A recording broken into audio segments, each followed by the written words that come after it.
Welcome to the Great Loop aboard the Perch. I'm Kim Russo with America's Great Loop Cruisers Association, and this is our 44th leg of our Great Loop adventure. Today we're going from Frankford to Campbellford on the Trent Severn Waterway in Ontario.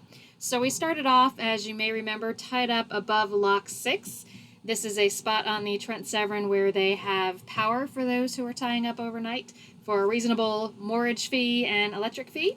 And those are a few of the boats that were with us on the wall there that evening. So we got up and Sea Life left just ahead of us. They were on the wall just in front of us. And then from across the way, Tug Life pulled out.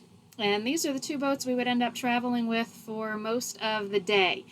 During this area of the Trent Severn, it pretty much works out that whoever you lock through the very first lock with is who you'll spend the day with, because you tend to travel in that pack.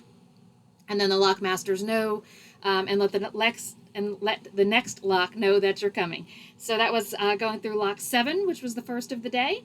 And just some beautiful scenery. This is a very rural area. So you are passing farmland, you are passing vacation spots for Canadians, and you are just winding your way through this really beautiful cruising grounds that is the Trent Severn, and part of what makes it a highlight for so many loopers. We would be doing a total of 6 locks today.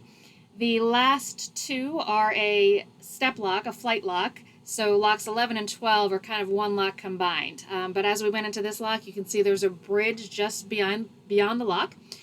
So that is one of the lock operators turning the gears that actually make the doors open and close on these locks on the Trent Severn. So it's pretty unique. You can see that's after the bridge has also been opened by the lock operators. And we are continuing on out of the lock and working our way again through the Trent Severn. It was a bright sunny day, so a great travel day. We enjoyed the cruise, and it was nice having the 2 buddy boats that we were traveling with, both Tug Life and Sea Life. The 3 of us, as I said, were traveling together, and most of these locks we could actually just fit in together. They were allowing only starboard tie-ups. So Sea Life was going in first, we were in the middle, and then Tug Life was the third into each of the locks today. And the 3 of us, as I said, really just fit on those lock walls. So we probably had, in some cases, 2 to 3 feet between our bow and Sea Life's dinghy. And then behind us, Michael could often reach out from our stern and touch the bow pulpit on Tug Life. So it's kind of close quarters, so it's nice traveling with other loopers who are, doing the right things and making sure that everybody's locking through safely. This lock was pretty interesting.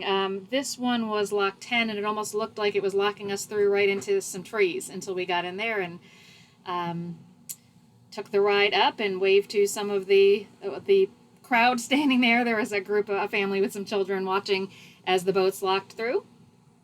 And then this is the flight lock I mentioned. This is actually locks 11 and 12, and that is Sea Life pulling in.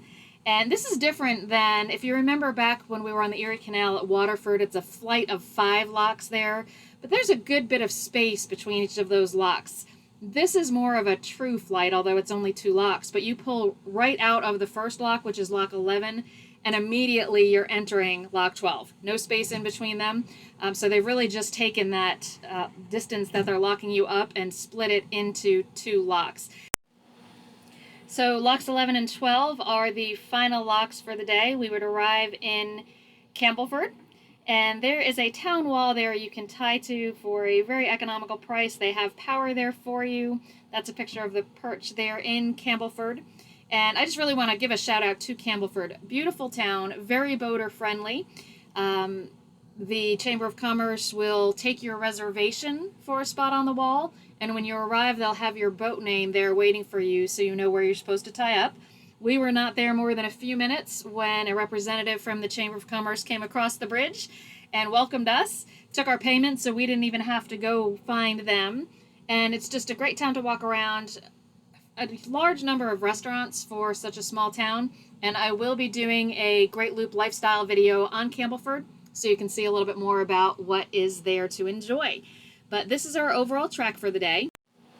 We went a total of 20.7 nautical miles in about 4 hours, And our average speed was just a little over 5 knots, which has been typical through this area where we're doing a lot of locking through, and we maxed out at 10 knots. So there once again is the track from Frankfurt to Campbellford with the different locks shown right there. Hope you enjoyed this leg 44 of the Great Loop. We'll be back soon with the next leg, which will take us from Campbellford to Hastings. Thanks for watching.